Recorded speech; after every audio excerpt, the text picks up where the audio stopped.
with another chat. I'm here with an old buddy of mine, a good buddy of mine, and right when we turned on the video, something I see fresh off the bat is a vintage Marlins hat, and I think Yes.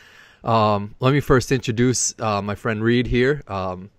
Reid is a former boss of mine, but I guess you say coworker, Sure. friend, good person. But right off the bat, I see the vintage hat, and it makes me think of my appreciation for thrifting, and something Sure. that I've always known about you is I think you have a good vintage thrifting appreciation as well. Is that a thrifting hat? Well, actually, it's not. Oh, okay. So when I was a kid, we used to come down to the Metrodome and go to Twins games. And back in the day, I don't know what other stadiums do, but I know now you can only get Twins gear at Target Field. Yeah. You can't get any other team stuff. Back in the day, they would have stands where you could buy all the other teams. Really? So every other oh yeah. So like this hat, this one says genuine merchandise by Twins Enterprises. Wow. So like the Minnesota Twins must have printed these. So every time we would come down to a Twins game, I would get a different hat, and I had almost all the teams. Now, this one was like right before the Marlins came, which I think was like 94, maybe 93. Yeah. So it wasn't like their official hat. It's kind of like the secondary hat. Yeah. Because I think their official hat just had the Marlin jumping.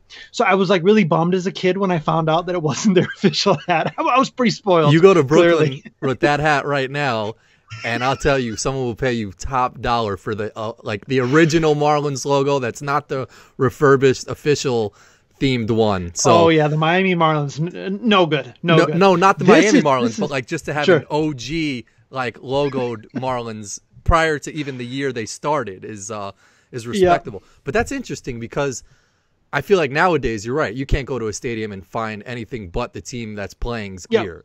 To find another team would be very hard to find. But it reminds me of, did you ever have the ice cream cones that came in the batting helmets? Oh yeah. And I had Absolutely. to collect every other team. I was a Yankees fan, but it was just the thrill of getting a different team every time you got an ice cream cone. So what drew you to the Marlins hat, or did you just have to get a different hat every time you went down there? Well, I mean, for me, it's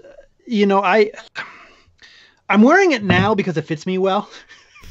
How did it fit you when you first bought it back in '94 or whatever? I don't want to know. Well, I didn't really wear them back then. Oh, okay. I hung them on the wall.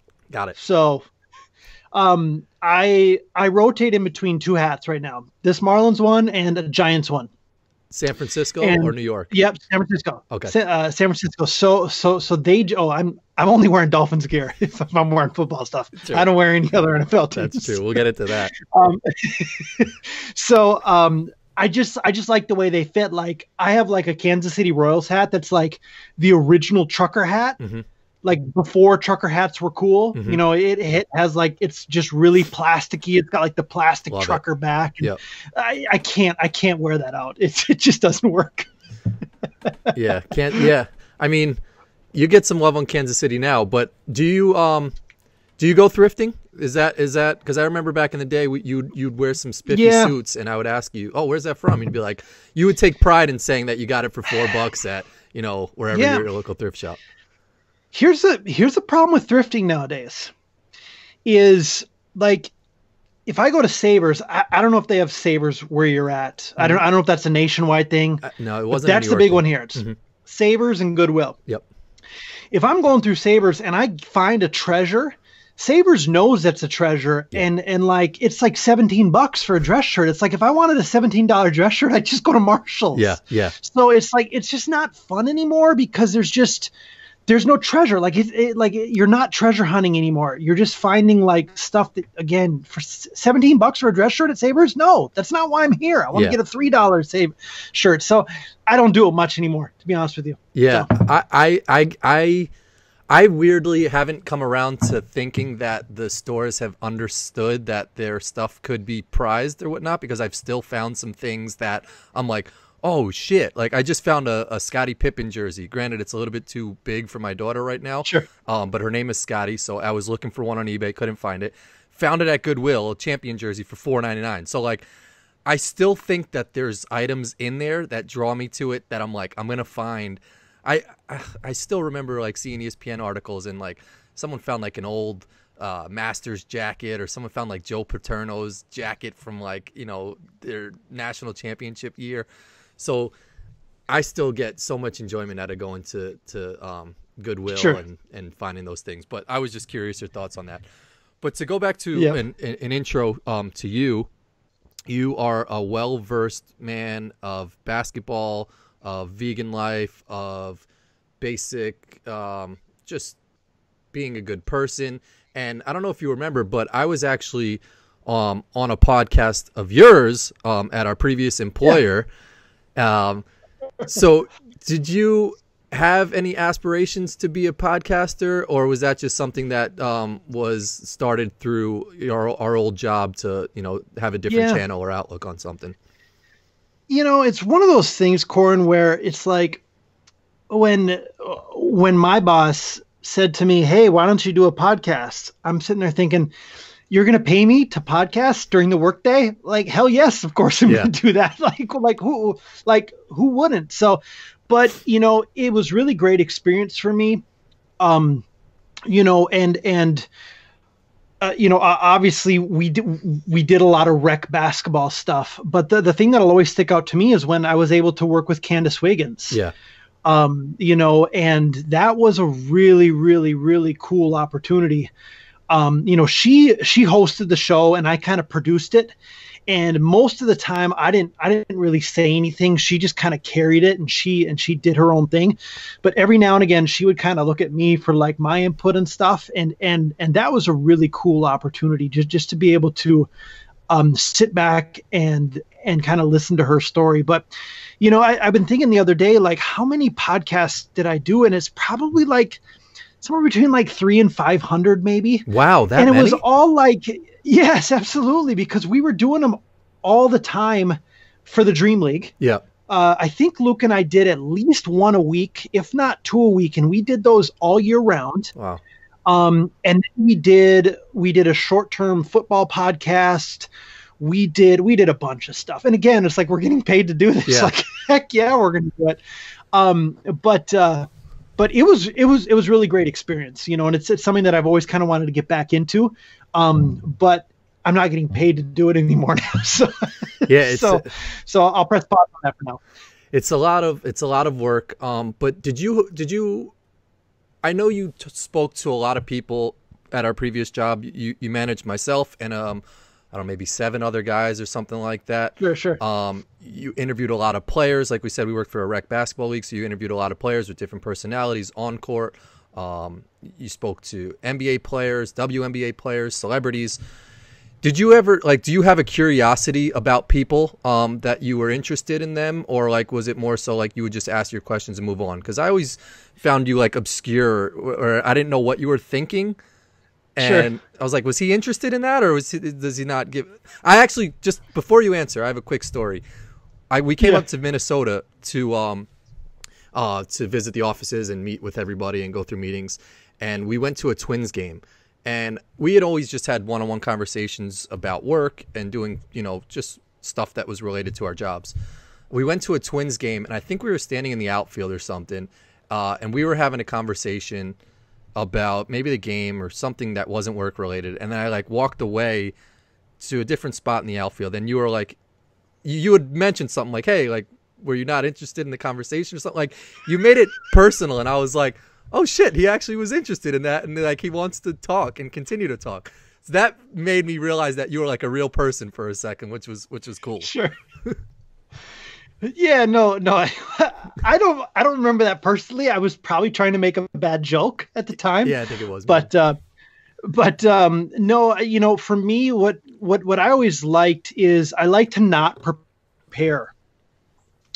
And I like to kind of see where the conversation goes. Yep. In a way that's like, I'm going to let this person drive, and I'm just going to keep teeing them up. and just letting them hit home runs out of the park.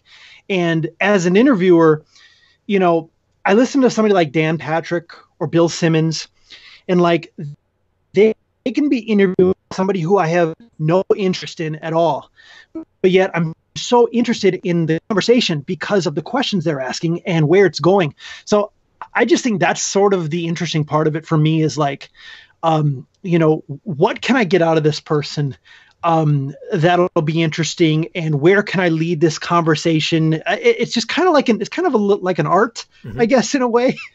And I mean, also I think for myself personally, I tend to gravitate towards things that or at least I perceive that I'm good at. And I always thought that I was a pretty decent interviewer. So I enjoy doing it. Stuff that I'm not good at, I stop doing, because I just, I don't know. It's sort of my personality, I guess. Yeah. No, that's interesting that you say that, because I struggle with that battle here on my channel. And that was something that we struggled with at our last job as well, was, like we were doing interviews with people who, everyone is exciting. Everyone has an interesting story. And like you said, it's a matter of getting that story out of them and compelling people. And I try to do that here on this channel. But to your point, it's tough to get people to listen to a Reid interview right now with Corin when they don't know who you are. You don't have like a celebrity story, but you have an exciting story because you're a human being, and that's all that matters.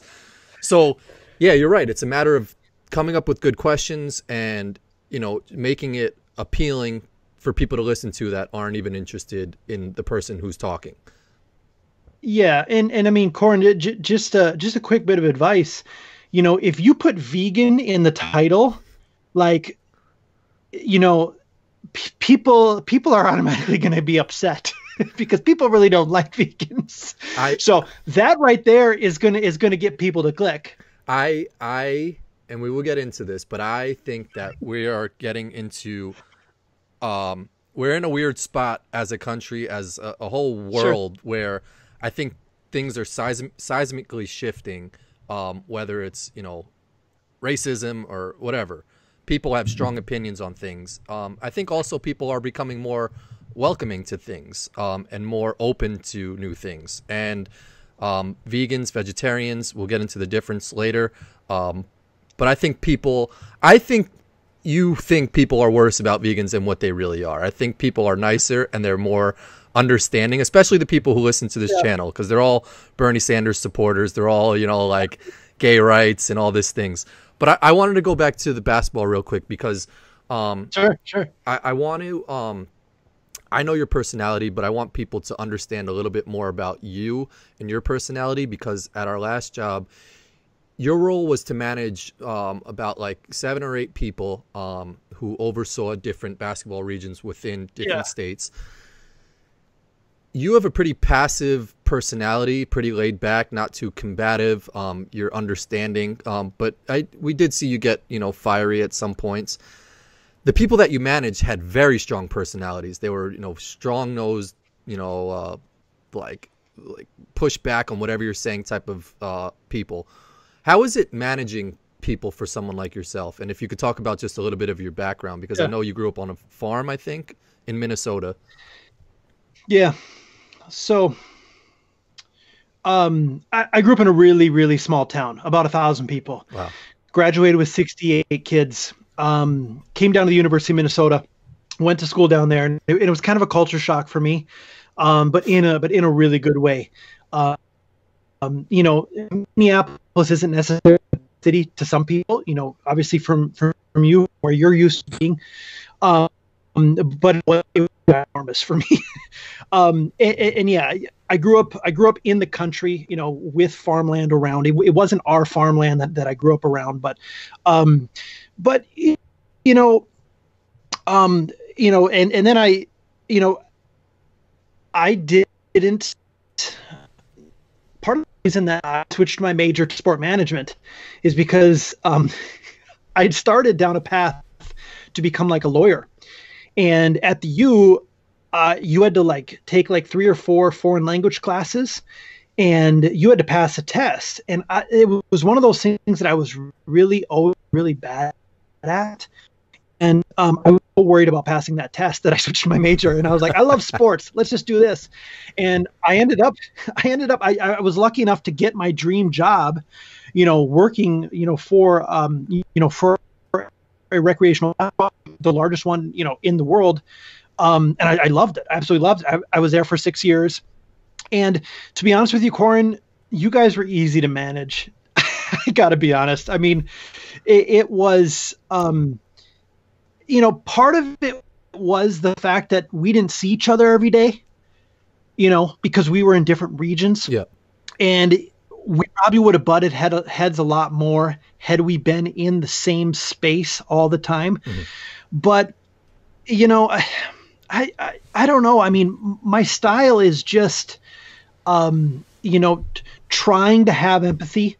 It's one thing to say that. It's another thing to actually do it and to practice it, trying to listen. I mean, the tough thing, and now that I'm not there anymore, I can speak a little bit more freely, although I have phenomenal relationships with the people. I was just there yesterday recording another podcast.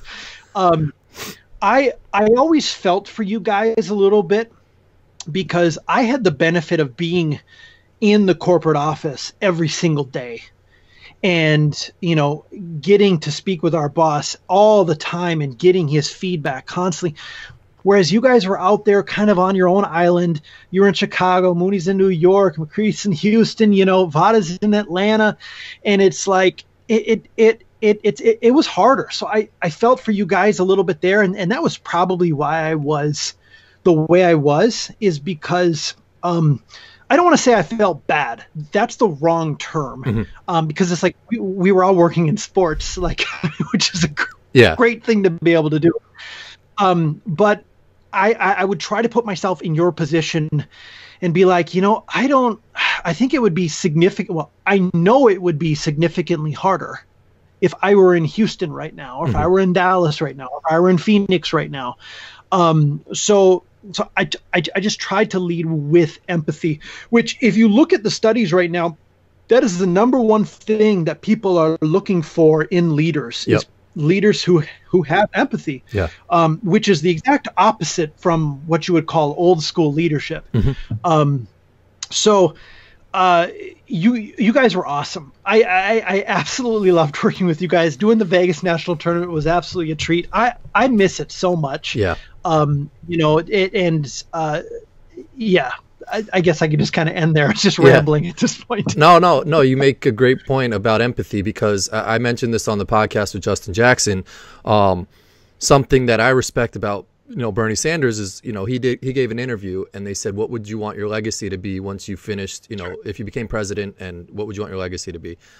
And he said compassion, which to me just, it hit home, because it's like, regardless of, if you got policies passed, if you said something mean to me at work, and I got off the call and was like, that wasn't right.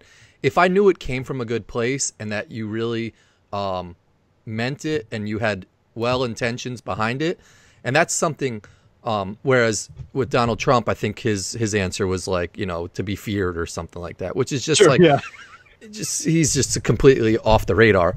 But that was something I respected about you, was that I always felt that you were compassionate, you did understand, and that you were honest, and you meant it. I think what we did, and not to bash too much, but I just want to commend you, was that I respected that you were honest, and that even when things didn't go well at the end, for myself, just you had sent me a text, hope everything goes well in the future. So I respect that about you, that you were authentic, and you really were just true to yourself in what you believed in, whether or not other people were. So I just thank you for that.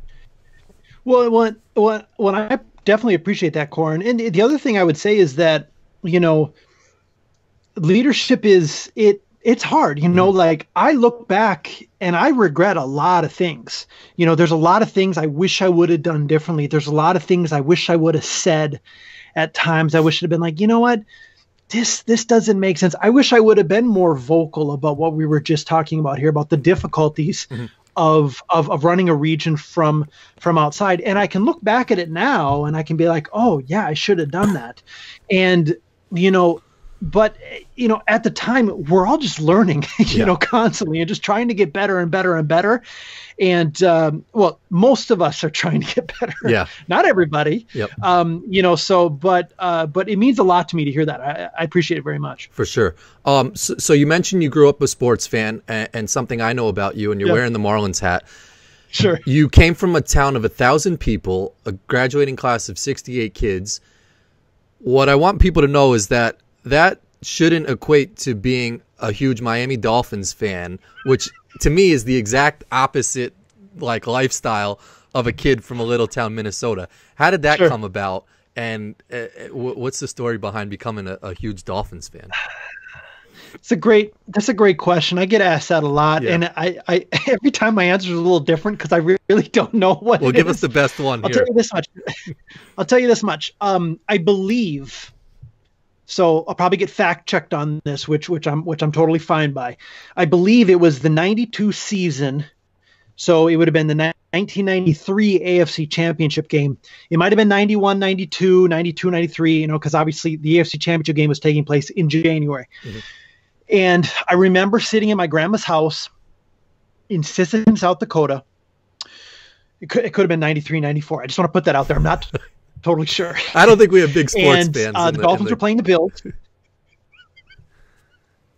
Well, everyone has Google. I probably could check it myself. Yeah. The Dolphins were playing the Bills.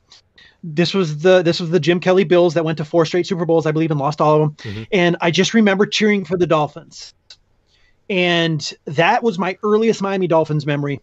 They got blasted that day, by the way. It was bad. And then in 1998, my mom bought me an NFL Sunday ticket.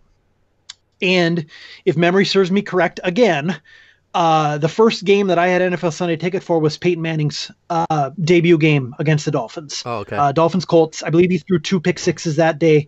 And the Dolphins won that game. And I've had NFL Sunday ticket every single year except for my freshman year of college since 1998. Wow. Dan Marino, the colors, the fact that they were always on the opposite of the Vikings. So NBC actually had the AFC in the mid-90s. Okay. So they were on a lot because they were really good. So I could always watch them. And I just think I wanted to choose a different team, from everybody else. Everybody else was Vikings fans.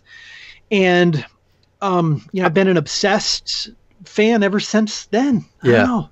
I think subconsciously, and this is me looking from 1,000 miles away, there's a opposite attraction to the flashy Miami lifestyle, the colors, the Dan Marino with the sunglasses, and the Dolphins cheerleaders. That a kid from Minnesota can look at that and be like, "Holy shit, I want that. That's what I want." Which I don't know what that's like. Maybe.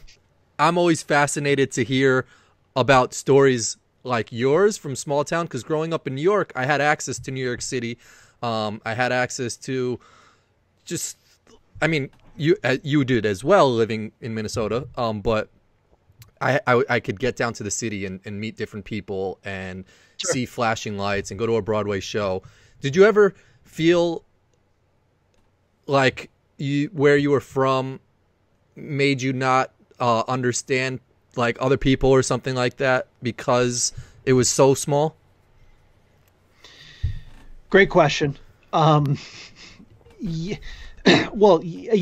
And I mean, I would say that currently too. I mean, I'm 35 years old and I'm still learning stuff about people all the time. Yeah. So a short answer to your question is just an easy yes. I'm really glad that I had the upbringing that I had. I had a really good family. I had amazing friends. The cool thing about growing up in a small town like that in the 90s is we owned the whole town. You know what I mean? We had our bikes, we had our basketball courts, we had our parks, we had video games at each other's houses, and our parents didn't care, right? Like you go from one end of the town to the next. Everybody knew everybody. Hey, I'm going over to Tyler's tonight. We're playing video games. Hey, I'm going over to Nick's tonight. We're watching a movie. Hey, let's go play basketball at the court, 2-on-2. Let's lower the hoops down to 8 feet. Mm-hmm. You know, like, I wouldn't give that up for anything. Mm-hmm. But when I came down to the cities, I'll just tell a really quick story. I was a freshman at college, and I got a job tutoring at the YMCA. And what it was they would send you out to different schools. And I got WISE Charter School, WISE Charter School. Mm-hmm. And they're like, yep, you hop on this bus at this time, it'll take you right there. So I'm an 18-year-old kid. I'm down in the cities. Parents just dropped me off, you know, whatever. Living in the dorm. So I get on the bus, and like the bus is taking me through Minneapolis, and I'm like, okay, where's it taking me? Mm-hmm. All of a sudden I'm going to the north side. I'm like, okay, this is not where I'm from. And it dropped me off at a school, and I was the only white person there. And it was an unbelievably great experience for me, because it just opened my world up. You know, from growing up in a community with only white people to now being in this community where I'm helping these kids learn how to read. You know, I'm teaching them how to read. And one thing that I remember was, and it's just so weird going back, because this was 16 years ago now. There was this kid, and I'll just say his first name. His first name was Sequarius. And he was like a kindergartner or a first grader. And this kid was one of the funniest people I'd ever met in my entire life. And just the stories he would tell me were just amazing. And it was like a kindergartner or first grader, and it was just opening my eyes up to so much different stuff. So a short answer to your question was yes. And I'm still learning every single day. You know, I'm still meeting. Somebody came into the store today, and she goes, is there any gelatin in this stuff? And I go, nope, it's vegan. So no gelatin. And I go, are you allergic? She goes, nope, I'm not allowed. I was like, oh yes, I get that. Okay. You know, it's just kind of noted in my head that, you know, I'm learning stuff all the time, for lack of a better term. So no, I appreciate that, and it's breaking up a little bit, but I got the most of it, that she didn't have gelatin, and I think that's important with how we are now. And to your point with kindergartners, and I have 2 daughters now, one who's 2 years old, the amount of things that these kids like know and just understand, and as I saw it when I would go visit my dad at work in the Bronx or something like that. Just they've seen so much more than a kid in the suburbs who's, you know, everything's, you know, soccer practice and then right back home or this or that. Like these kids are walking to school, and they're having to take a bus and a train. So they see homeless people, they see poverty, they understand, like they hear curse words and conversations on the train, and they make their own conclusions from these things that like a normal, like secluded suburban kid doesn't understand. So I'm always fascinated by the things I heard from kids that, you know, are from underprivileged communities. So I think that's amazing that you got to experience that as well, because I feel like a lot of people should. And I think it's great that you even say at 35 you're still evolving and you're still learning, because there's a lot of people that are closed-minded, that are stuck in their ways. And you see this with a lot of conservatives, where they're against something so strongly until it happens to them, and then they'll flip sides on it. So I think people need to be more like you and be open to people just having their own opinions and having their own ways that they go about living their life.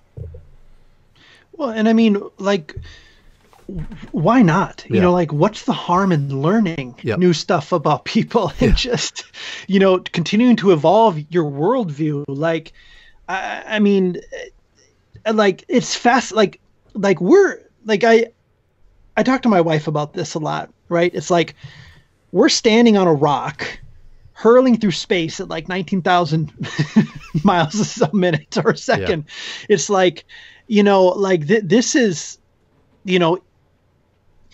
if this is real and not a simulation, like this is a wonderful gift that we've been gifted. It's like, why not just soak it all in and learn as much as we can? Like, I don't understand. And this is coming from somebody whose preferred night is a night in watching Better Call Saul. I'm with you. Which is the best show on TV right now. Hands down. Yep. I love it. But wait, I want to go back to, do you think we're in a simulation? Has that come across in conversations, like some Matrix type of dimension we're living in? I have no idea. And I watched a podcast. I think it was excuse me, I didn't watch a podcast. I watched a video. I think it was Elon Musk. It might have been Elon Musk on Joe Rogan, potentially. I don't remember, but he was talking about how he and his brother maybe used to talk about how this was more than likely a simulation. Yeah. Which is just fascinating. But I don't know. I don't know. Are you pretty religious? I feel like it would be a religious thing to be from a town of 1,000 people and just go to church and go home and do that type of stuff. Yeah. Oh, for sure. We had, well, no, I'm not religious. Okay. But we had a ton of churches growing up. There was no shortage of churches where I'm from. Went to church every Sunday. Went to Sunday school every Sunday. Did the Bible camps. Did all that stuff. It was somewhere around college where, and I don't mean to be disrespectful towards anybody's religion or anything. Mm-hmm. I'm open to it, right? Like, if I reserve the right, if you're up there to change my mind, but right now I'm afraid that I just don't believe in God. And I'm just not religious. Part of me hopes I'm wrong. Part of me hopes I'm not. Yeah. But no, I haven't been to church in a long time. Yeah. Don't tell my mother. Yeah. I mean, you're talking to someone. I went to Hebrew school when I was younger, and now I've to the point where I feel like I'm more of like a Buddhist, I guess. But like I speak to my father-in-law about it, and he says the great thing about Buddhism is you can come and go as you please. And I feel like I use that to my advantage more than not. If I'm on a plane and I feel a little bit of bumping, I'll start to say like, come on, just get us to our destination, please. So like, so I feel like I'm the same as you there. Yeah. Yeah. Can I say something too about religion, just in general? I mean,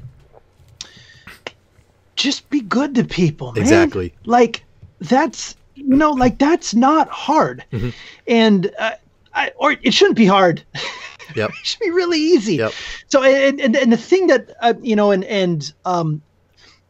know that you talk a lot of politics. I'm not necessarily used to talking a lot of politics in front of people, but I'm open to it. Mm-hmm. The thing that always gets me is I see these memes where it's like, if Jesus were to come back right now, and try to feed the hungry, and try to, give people health care. Like, conservatives would be like, no, we got to kill this guy all over again. Yep. I saw that meme the other day, and I butchered it completely, and I apologize for that. But it's like, we're kind of hypocritical with this if we're going and we're trying to preach the word of Christ, but we're not really at all preaching the word of Christ. And just be good to people, man. That's not that hard. Look out for others. Look out for your neighbor. Just be kind. I don't know, man. It doesn't seem that hard, but apparently it is. Yeah, no, I totally agree with you, man. It's a great point, and people say that all the time. It's like Fox News is out there praising Martin Luther King Jr. on Martin Luther King Jr. Day, but if he was still here, they'd be shitting on him for some reason. So it's like, I feel like where we are as people is like, we always need like, some villain to point at to rile people up and get them mad. And again, and I don't want to keep, praising Bernie Sanders, but something that he does is just like lift people up and he there's joy and there's not any there are those, Bernie bros and people that they talk about that are, they say are mean, but every camp has people that are saying mean things to other candidates. But like, you're right. I just feel like there's always going to be a villain. People are always going to, get mad at people for something. So just being a good person is super important. Last thing on basketball to round out that topic. You've seen a lot of basketball. You've seen a lot of different areas of the U.S. have basketball. Where do you feel unbiasedly, because it's not Minnesota, the best basketball players are from? It's a really, really good question. To be fair, my view is our rec league that we were running. We didn't have clubs in Miami, or clubs. We didn't used to have clubs in Manhattan. We do now, but it's more, it's kind of like a rich higher end. Yeah. I mean, yeah, it's like a high rise thing. Yep. So, that's it. I mean, based on my limited knowledge, I'd probably say either Las Vegas or Phoenix. Based on my limited knowledge, again, when I'm looking at New York, I'm looking at Syosset, Long Island. You know what I mean? It's not, true New York basketball. Yeah. So based on what I've seen, I'd say either Las Vegas or Phoenix. Okay, cool. And then just one more quick question that I have for yourself. Working with Candace Wiggins, who is a super successful and just one of the best WNBA players that there is out there. Did you find anything or see anything in her routine? And again, I don't know how committed she was to the podcast or how devoted she was to it, because I don't think it went on for super long, but you could correct me if I'm wrong. But did you see any traits of greatness in someone like herself that you were like, wow, that separates her from the rest of us? Yeah, I mean, I think we did 8 episodes. So we kind of did a season, if you will. First off, she was very well respected and well liked, which allowed her to get some really, really cool guests. Off the top of my head, Jesse Ventura, Josh Childress, and Tara Vanderveer, the head coach of Stanford, all really, really wanted to come on and be a part of that. So she was definitely well respected, super intelligent, super bright. And based on my conversations with her, she did a lot of reading. She did a lot of research. I think she was very thirsty for knowledge, sponge on steroids, as Scott Savor would say. Yeah. So I think that's what kind of separated her, was that she was, she wanted to learn, and she was constantly trying to learn. Yeah, no, that's a great point. And to your first point, I see this with people who are super successful as well, as they can control a room and they have great relationships with people because they are charismatic, and they are just, personable, and people will tend to, be a friend of yours and do stuff for you when you are that type of person. I want to switch topics a little bit into, you had mentioned before. Are you still with me? Sure. Can you hear me?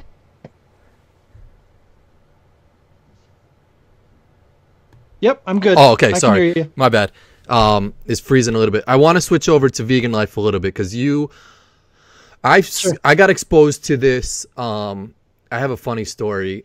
Maybe 10 years ago or something like that, I watched one of these documentaries that was, showing animal cruelty, and it showed, the construction vehicles inside of a barn, like pushing animals up against the wall and all these things. And I was like, that's it. I'm not eating meat. I didn't go to McDonald's, I think, or any fast food place for that matter, for like 2 weeks. And then I just couldn't do it anymore. And I gave up. I don't know. I was like in high school, and it was easy to go to fast food places. If you can, talk a little bit about, first, I just want to know the difference, because we'll talk about yourself, what you are, if you're vegan, vegetarian, the difference in those two, so people understand that a little bit better. Just talk about that a little bit if you could. Sure. Yeah, just as simple as I can put it, vegetarians avoid meat. Okay. And vegans avoid all animal products. So meat, eggs, honey, dairy, anything that comes from an animal. They do not wear leather, wool. Oh. They don't buy shampoos that were tested on animals. Basically avoiding all animal exploitation. Mm-hmm. And so you're a vegan. Yes, correct. You go that route. Yeah. Okay. And what was your, like, I was just talking to my sister-in-law right before we got on the podcast. I believe she's a vegan also, not a vegetarian, but she said, I'd be curious, what's his vegan story? Because everybody has one who's a vegan. So can you talk about how, what drove you to that lifestyle? Yes. So, it's a great question. Thank you for asking. Mm-hmm. Scott Savor, as you know, a mentor of mine, showed me a video of a gentleman who was giving a speech. I believe it was at Georgia Tech. I could be wrong where the speech was, but it was Gary Yourofsky giving a speech about animal cruelty. And Scott said, he goes, hey, just watch how this guy speaks, right? Watch how he commands the room. Just listen to how his voice projects. He's an elite speaker. So I'm like, sure. He goes, ignore what he's saying, right? Like he's a vegan. It's a little weird. Just ignore it. So playing this video for me, as Scott used to do. And I was like, yeah, this guy's a really good speaker. And I was like, and he's also making some pretty good points about animals. I love the disregard what he's saying. So right around this time was the time, and people may remember this, where Cecil the lion was killed by the dentist from Minnesota. Yeah. And everybody was outraged. Yep. Everybody was so mad. And I remember my boss was very upset at the time, and I was very upset at the time. Yeah, we all were. And I'm watching. Yep. And I'm watching this video about animal cruelty, and I'm upset about Cecil the lion, and I'm eating a turkey burger. Mm-hmm. And I'm thinking to myself, this is pretty hypocritical of me to be upset about a lion while I'm eating, the corpse of a turkey, or several turkeys, I should say, ground up into one. So that night I went home. I had some apple sausage that I had in my fridge, and I haven't had meat since. Wow. I was a vegetarian for about a year. And in that time, I was educating myself about the dairy industry and about the egg industry. I remember telling you guys in one of our meetings that I was vegetarian transitioning to vegan. And as soon as I said that, I thought to myself, why did I just lie to those guys? I'm not going vegan. I'm never going to give up cheese or eggs. No way. And a couple months later, I was vegan. And I think I was very worried that I was going to be missing out on too much stuff, pizzas and eggs and stuff. And now, if I want pizza, I have pizza. If I want eggs, I have eggs. There's a vegan version for everything, and it's all incredible. Yeah. So I don't miss anything. I've been vegan now for 3.5 years, and I don't miss a thing. That's awesome. So going back to the Cecil the lion thing, and this happens with a lot of things in society where – whether it was, I don't know if you remember, like the Coney was a thing that happened in Sudan or something like that. And like all these like monumental moments that happen somewhere else outside of the U.S. And, everybody gets riled up and they change their Facebook default photos to like some Save Darfur or Coney 20, whatever year it was, or Cecil the lion. How does it make you feel? And I'm a part of it too. Like I get upset, but I understand that like it's just a blip in the radar. Like, do you get mad at people? Or is it a good thing that people get riled up for that moment and then forget about it? Like, how do you stay present in that moment and stay mad at the Cecil the lion dude or whatever happened to that guy? Do we know? Well, no, I think he's back in Minnesota doing his thing. Yeah. Cleaning teeth. Yeah. No, I mean, vegans, I don't want to speak for all vegans, but I do think that we do a pretty bad job of public relations. Mm-hmm. We do a pretty bad job of welcoming people into our lifestyle, if that's a thing. So yeah, I probably did used to get mad, but not anymore. What I want to do is I want to be a happy, healthy vegan. I want to be positive about it. I want to talk up to people. I don't want to talk down to them. It's kind of like if you go to a bar and you're trying to meet a girl or a guy, and it's like, you know, and then you're trying to, you know, bring them home or whatever. Ground. Like, yeah, are you going to talk down to them? Like, is that an effective way of getting them to see your side? Yeah. No, absolutely not. So any opportunity that, and again, I don't like to push it on people. I don't like to bring it up because that's another stereotype about vegans, that we're always talking about it. You're talking to and if you ask me questions, I'll talk about it for weeks. I'm talking to a what? You're talking to a CrossFitter that, you know, here's the same, you know, it's not the same as vegan, but like it's the same. We get the same grief of like, we get it. But you're right. Yeah. And you make a good point is, I guess there's you know, people feel there's a connotation, if maybe that's the right word, with vegans or vegetarians, where it's like they're on a pedestal where it's like, look at us. Whereas someone like myself, who I was just watching, and I don't know if you've seen this, but Rogan spoke about it, and it's a popular documentary on Netflix now called the Game Changer documentary. Sure. Have you heard of it or seen it? Oh, I've seen it for sure. It's excellent. Yeah. And I started watching it, but I now have questions of like, what can I eat every day? Is it sustainable? Have you ever come across, like when you first started out, can I afford this for however long I'm living? And is it can you afford it? And is there a variety of foods that I can eat? When you first started, now I'm sure you're a veteran on it. Yeah.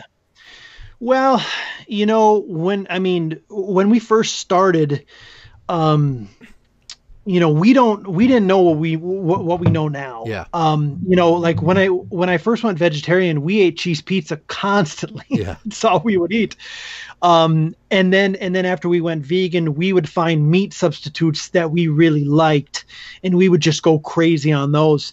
You know, but now, you know, I feel like I have a pretty well balanced diet, and I think you might have mentioned the affordability piece. You know, beans and rice, you know, all the staples of vegan food are very inexpensive. Yeah. Yeah, if you're going to go shop for Beyond Burgers every day, you know, and Just Egg every day, it's going to get a little pricey. Now, the prices of these items are going down constantly, which is really nice.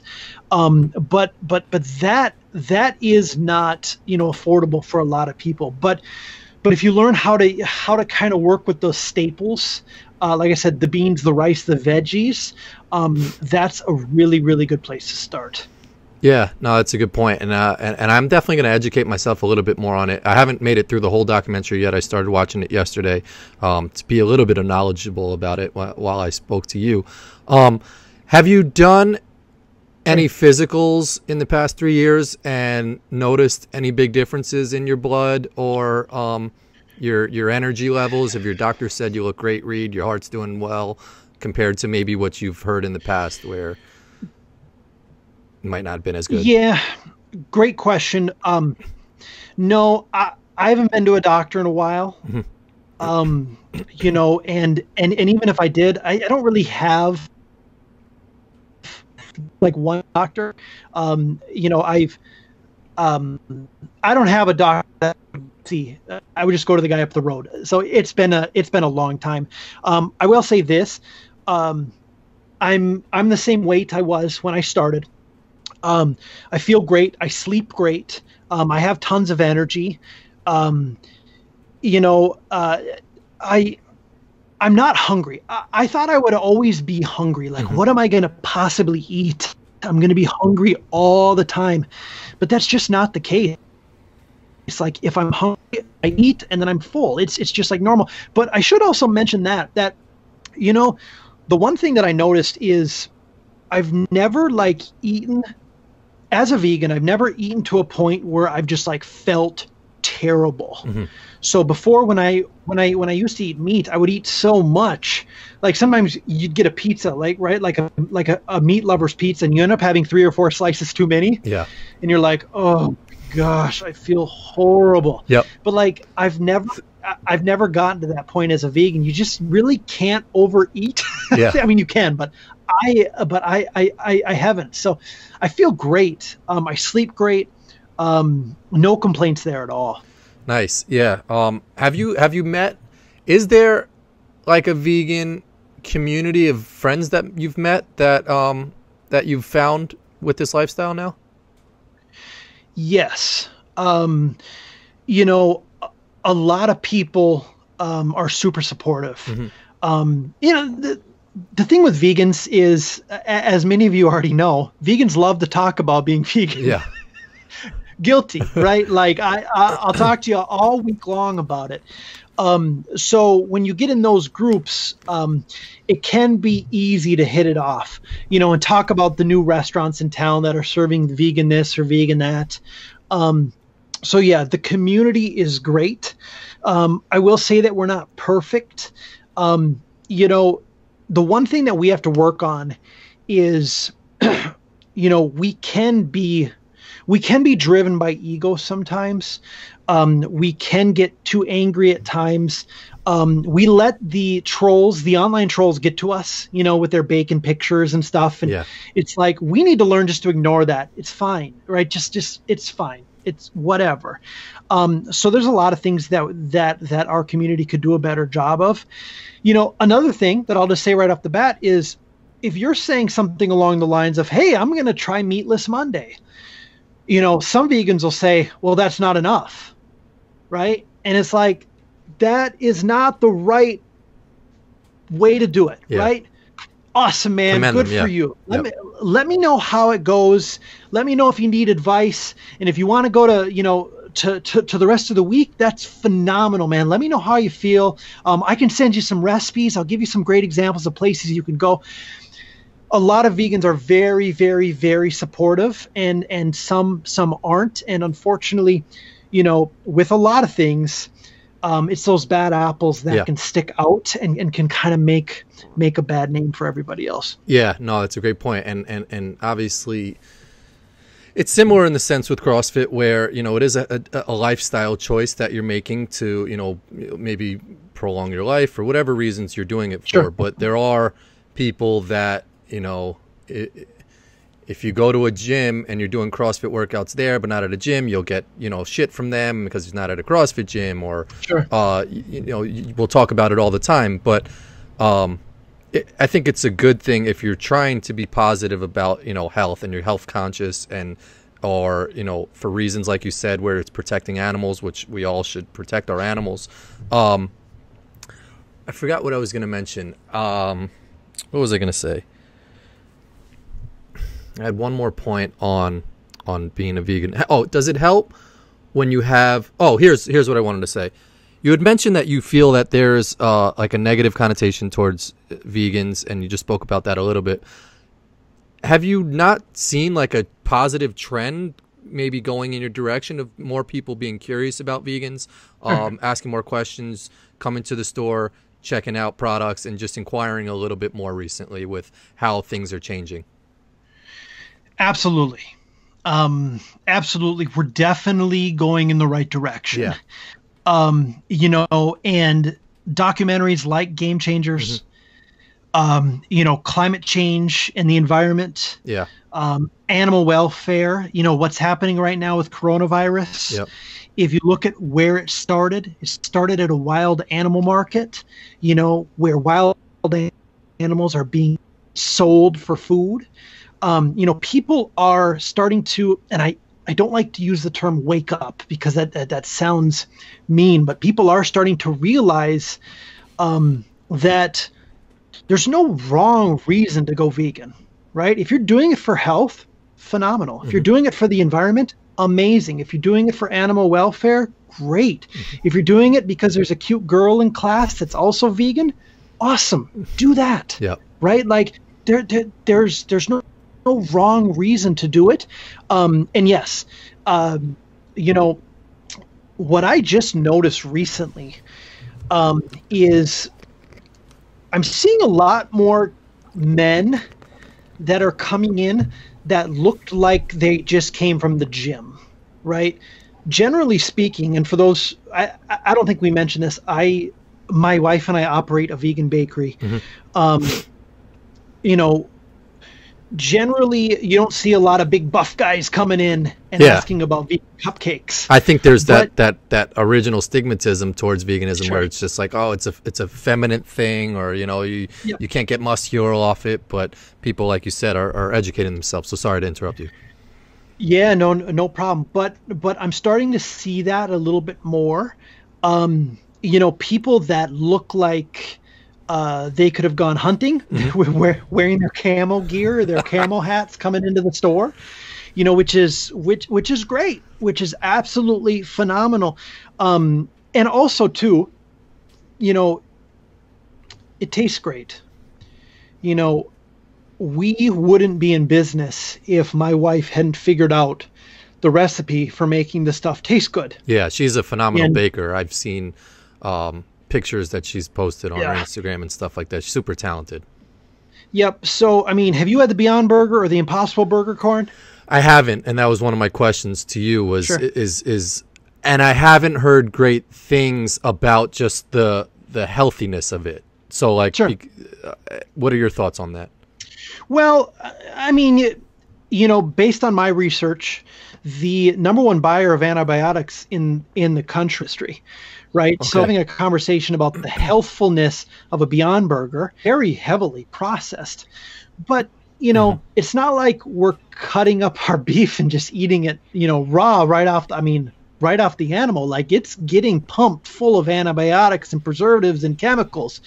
But also, most vegans that I know, or the trend is not to do it for health reasons. The trend is to do it for animal welfare or the environment. There are people that are doing it for health reasons, but the people that are doing it for health reasons aren't having Beyond Burgers every night. You know, even myself, I'll have a Beyond Burger once a month, maybe. You know, it's not something that I miss or that I need. So, you know, so the argument of is it worse for you than you eat? Both are processed. But also, I'm not an expert in this field, so I don't want to go too deep into it. Just know that, you know, the steaks and the meat that we're eating, you know, are pumped full of chemicals as well, too. So, yeah. What are your thoughts on, like, what Joe Rogan always preaches, where it's like he's killing the animal himself, where, you know, they could potentially get killed in the wild by another animal? What are your thoughts surrounding that? Yeah. So that's, you know, for me, Corin, I view every animal as an individual, right? And an animal's desire to live is just as strong as your desire to live. It's just as strong as my desire to live, right? And who am I to take away that animal's life when I could just eat a carrot, right? Or a potato or a mushroom. Right. So what Joe Rogan is doing is obviously far better than supporting factory farming, where if you do any research on that or look what's happening there, it's atrocious and it's horrific. And I believe that our grandkids are going to look back at us and they're going to have a lot of questions about why we would do this to animals that are sentient, that have feelings, that desire to live, just like you or I. Obviously, it's better, but you know, again, the animals that he's killing, they have a desire to live. But again, this is where vegans get in trouble, in my opinion, is by saying, oh, well, he's terrible for doing that. Well, yeah, he is. And of course, the animal that he's killing didn't deserve to die. But if you're choosing one over the other, right, a factory farmed piece of meat or you know, a piece of flesh, or one that you're killing yourself and eating all by yourself, you know, and that type of thing. Obviously, one is preferred over the other, but neither are ideal. But you know, it's just kind of part of the process, I guess. There are several steps that we're going to need to take, or we've, you know, eliminated our on animals, and hunting is going to be one of the steps. We're killing millions of animals every year. Joe Rogan kills 1 or 2 animals a year is not a really big concern right now. Yeah, it broke up a little bit, but I got the gist of what you were saying, and I have this conversation with my wife daily, not daily, but like when I have a plastic straw or something like that, or something so minimal where I can say this won't affect global warming or it won't make a difference into the bigger picture, but it's wrong because it does, and if everybody had that mindset, that nothing would change. So I feel like with meat and hunting, and these conversations are so tough because it's so strong feelings on one way or the other, where people have grown up hunting with their families, and it's just a lifestyle they've lived. Or even in the Game Changers documentary, the guy talks about the community where he's from. It's like the food town or something, and they have these animals that are auctioned off, and they have the meat. It's such a hard thing for people to process, but as generations evolve and grow, it'll start to change more and more, and we might not be around for a time where everyone's completely vegan, but hopefully things are trending in that direction.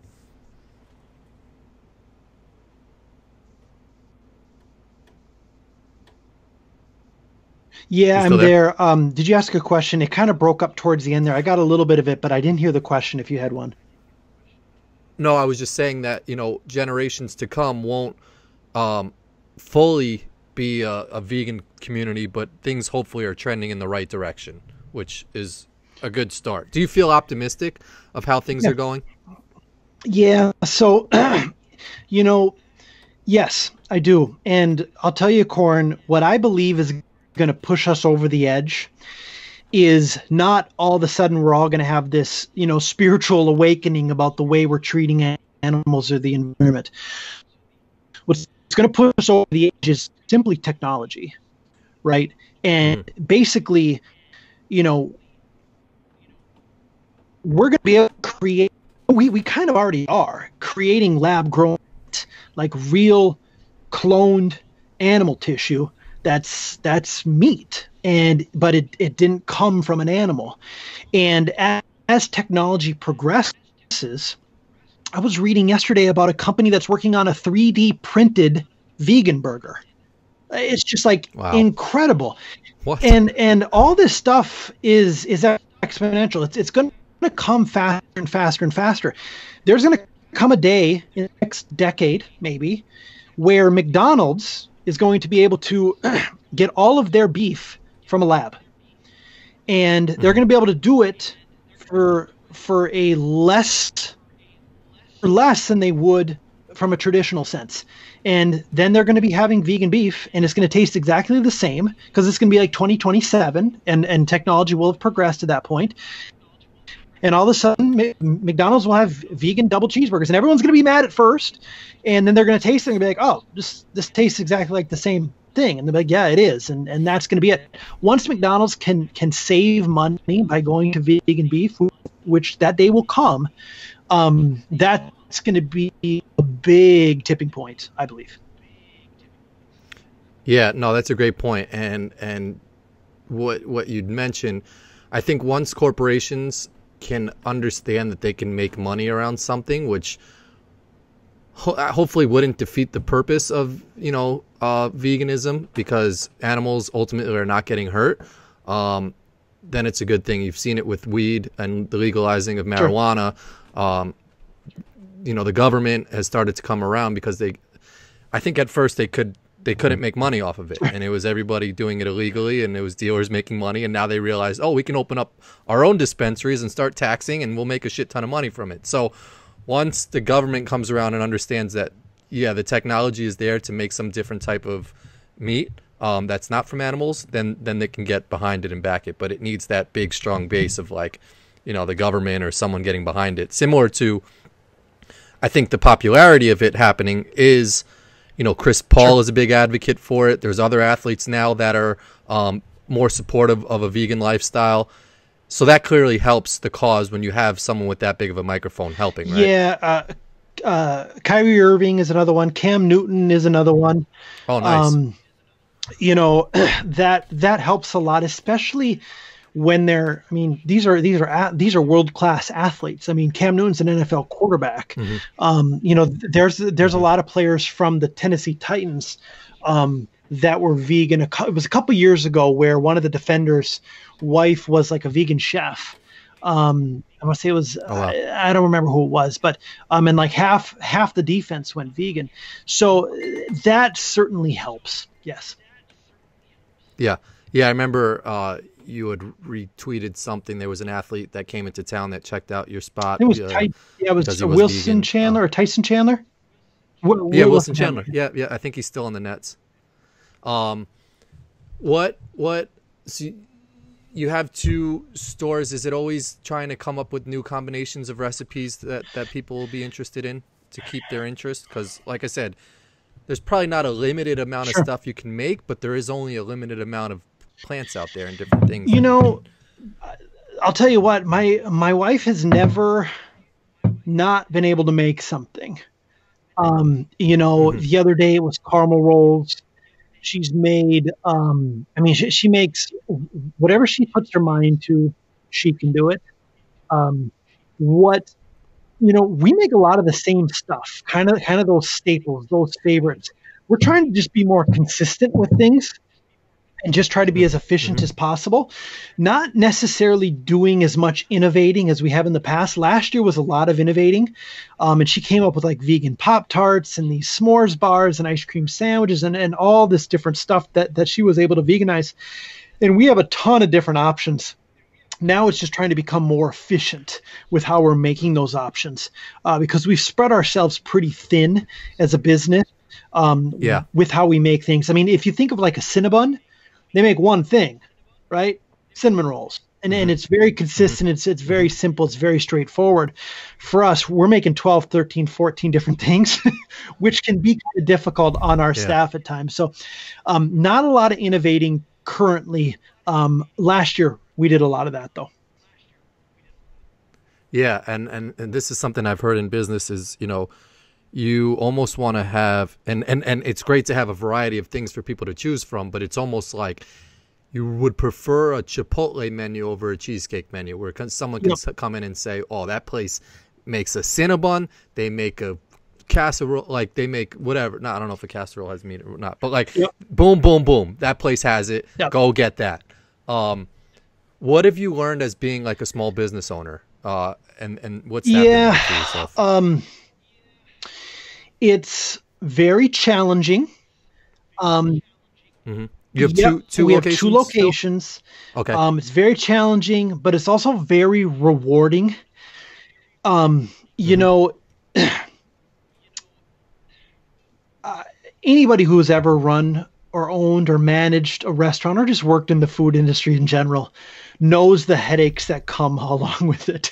It could be, I mean, sometimes I want to write a book about all the stuff, and I've only been in it for 2 years, right? And I've already got all these crazy stories. I'm like, oh my gosh, like for example, right?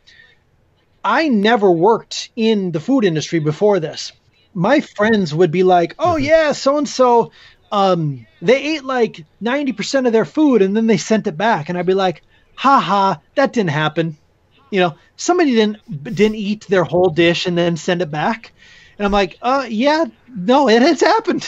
That happened to us one time. Yeah. Like somebody ate the whole thing. And like, I don't like this. I'm like, but you ate the whole thing. Like, what do you want me to do? What? So what do you have to do in that situation? Is the customer always right? In that situation, it was a relatively inexpensive item. I refunded her and I moved on, and it was fine. And again, it wasn't a ton of money, so it wasn't a big deal. And again, it's a great story. I love having to be able to tell that story for the $8 that it cost me. Yeah. No, that's a great point. Sometimes the story is better than the situation, if that makes any sense. But it's super rewarding. I mean, you know, this is going to sound a little bit cheesy, but knowing that we created, being a job creator, and I know that's kind of a term that gets thrown around in a weird way, but It's a really rewarding feeling to be able to like write paychecks to people and be like we did this. Like we started this business that's giving this person this paycheck, and they love working here, I think. And it's just like, I don't know. It's like there's not a lot of feelings like that. So it's pretty cool. And the fact that it's so challenging means it's so rewarding. Like, so it's an adventure is the best way I would describe it. No, for sure. I can imagine. I mean, I worked at a small ice cream shop, so I saw what, my friend at the time, still my friend, he was, my boss, he was the owner, what he would go through, the challenges of, just every day owning a little shop. And you have you build great relationships with your customers, which is a thing that was amazing. I still go back home and see customers that would come in every day. I know their orders, and it's just a different type of relationship that you have with someone that you might have never had before. Have you learned any new things about vegans that you never knew before owning a shop? Well, yeah, good or no, bad? I mean, I would just say, everyone's different, and everyone's got their story. I'll tell a quick story, and this isn't necessarily vegan specific, but this girl comes into our store, and I haven't seen her in a while, but she used to come into our store all the time, and she'd get some food, some sweets, and then she'd leave.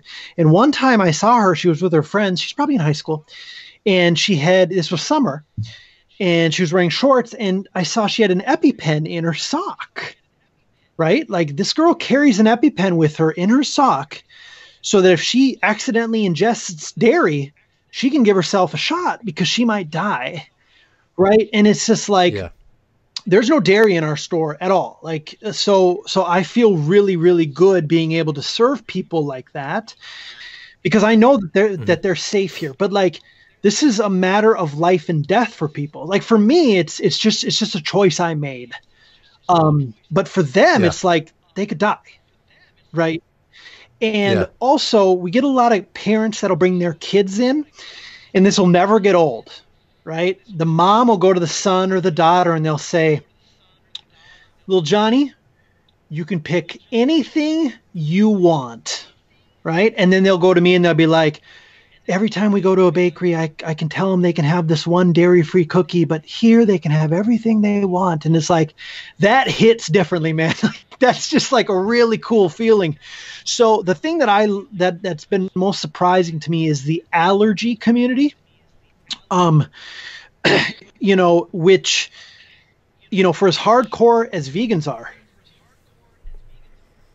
nothing like the allergy community, my friend.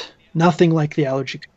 Yeah, I'm gonna be, and I already have started entering that world. So my oldest daughter is allergic to peanuts and potatoes, weirdly enough. So it's something that I now have to be super cautious and conscious about, because when I worked at the ice cream shop, I'd have people come in and say, my daughter's allergic to peanuts. Can you make sure the scooper hasn't been in another scooper? And I'd be like, come on, give it a break. It sits in water. Let's go. But like, it's something I have to really be cautious about now because, like you said, it's life or death. And like, it's not something I thought about before. And maybe there'd be times where it might have been in some peanut butter before I scooped it for the people, so nobody's died. But like now I'm like really conscious of that shit. And we always tell people that this is a dairy-free store. This is an egg-free store. No dairy, no eggs, no honey allowed in. But there is peanuts in the back. Right. So, and yes, we take precautions to clean and to wash and all that stuff. But just know that this is a shared kitchen with peanuts. And we've been asked by people before if we would consider going peanut free because we don't have a lot of peanuts in our stuff. And it's something that we're considering. But just to circle back, that's the biggest thing I've learned is just about the allergy community. And again, it's not funny. I don't mean to trivialize it at all. It's serious. It's life or death. We take it very seriously. But it's not something that I even considered when we started. Is like somebody emailing us and being like, okay, I have questions. Talk to me about this ingredient, this ingredient, this ingredient, and this ingredient, and we'll have to go back and we'll have to kind of do this and that and the other thing. So, it's serious. Yeah, man, I give you a lot of credit because, like you said, the people that are coming into your store are a lot more educated and knowledgeable, and they care a lot more about what they're eating. So they're going to ask more questions. I relate this to my brother when he's a teacher now at a very, very, very good school in Westchester. But before that, he taught in the South Bronx, which was just craziness. It was just all over the place. Kids didn't really care. So he could. Not that he slacked off as a teacher, but it was just like, what am I teaching? These kids aren't paying attention to it. Same thing as like if you go into a McDonald's or something like that, and it's just like, give me a double cheeseburger, some fries, some shitty food or whatever. But now he teaches at a school where parents are constantly asking him questions, and it's, nonstop. Why did my kid get an A- compared to an A+? So I guess it's a good thing that people are emailing and asking that many questions, but I'm sure it could be a little bit of a pain in the ass for you sometimes. Well, yeah, and I mean, you obviously know this. You have children.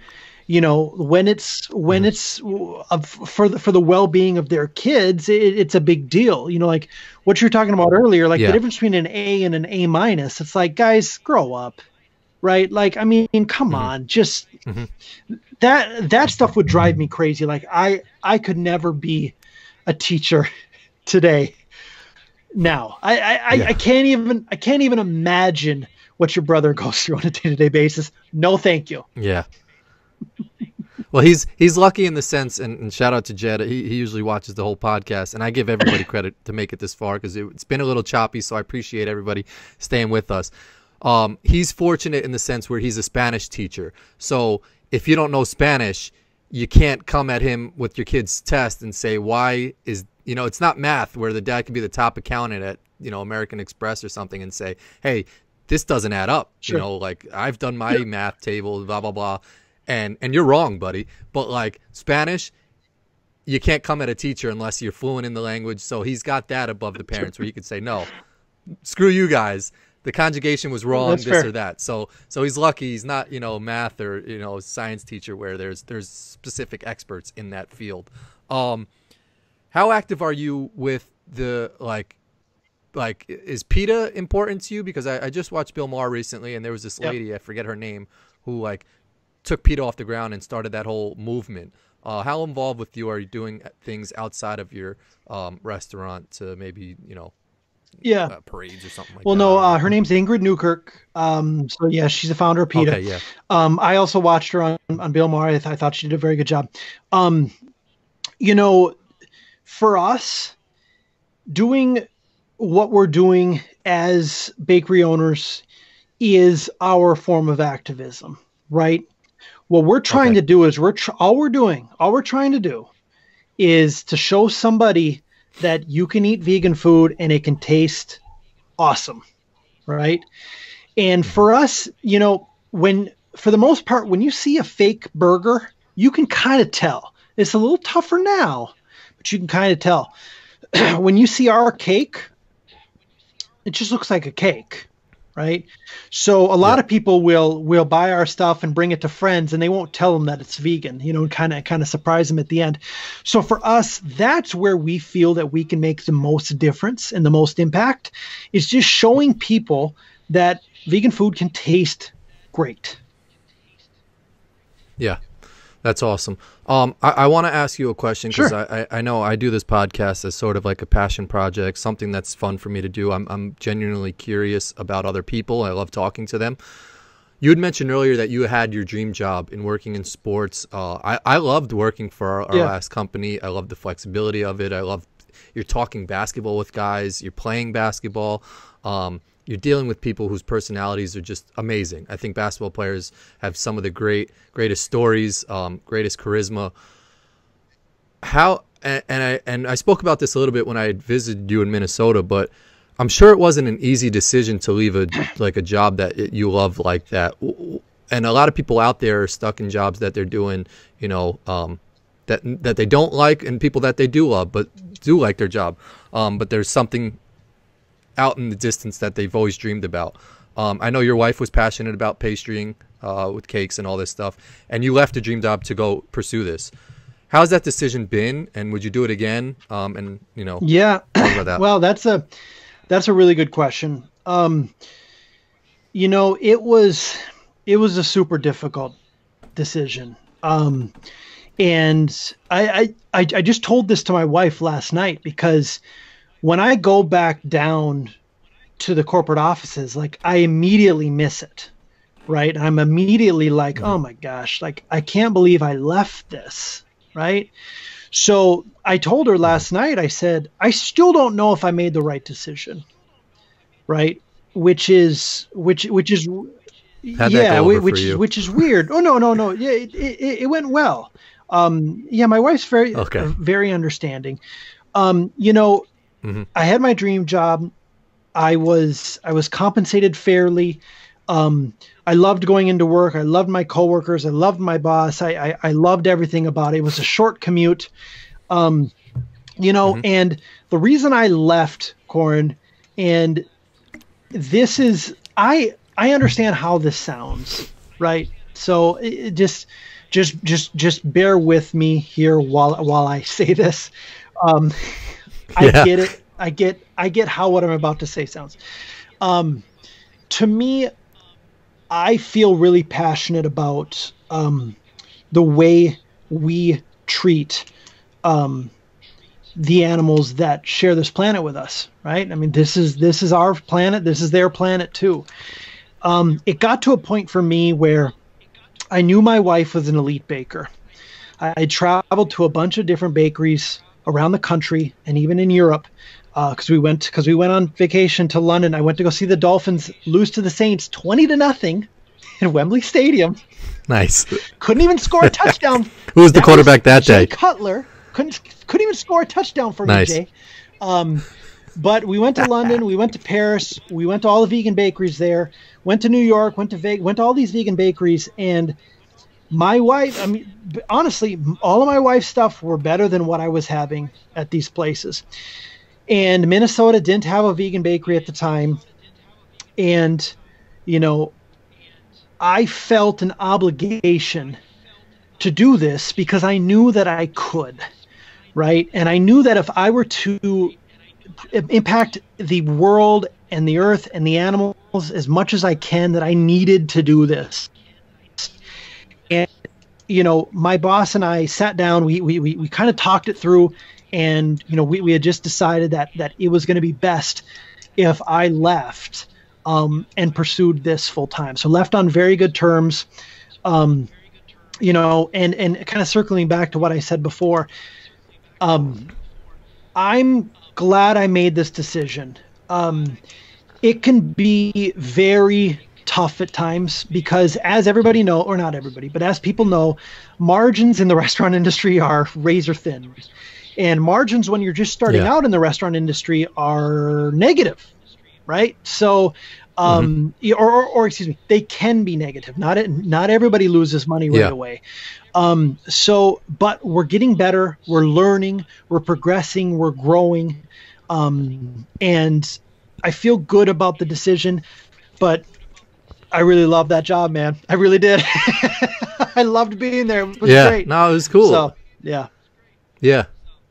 No, that's a beautiful story. And I think to your point, and you hear everybody talk about this stuff, there's certain callings that, you come to a point in your life where you have to make a decision. And if things are pulling you in one direction, you got to just go with it and try it out and just have the wherewithal and understanding to know that, everything will be all right, even if it doesn't work out. Sure. If it does work out, which is amazing. And it seems like, you made a great decision and things are, on the rise or going well. I think that's awesome. I think that's amazing. And I think that's really cool that you made that choice, because to circle back to what you originally said, you don't like to do things that are difficult, if I remember you saying that. No, things that I'm bad at. I don't like doing things that I'm bad at. And I will say to you, you were very good at your job with the basketball leagues, and you couldn't have known that you were gonna be good at running a pastry shop. So you really came full circle, and something that you could have been really bad at, you jumped and leaped and made that decision. So I tip my hat to you for that. Well, thank you.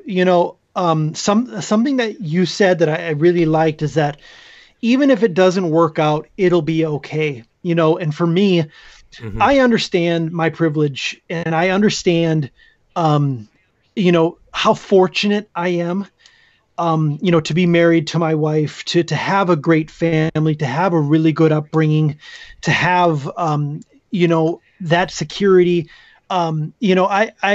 I'm very fortunate and very lucky. And you're right. If things don't work out, I'll be just fine.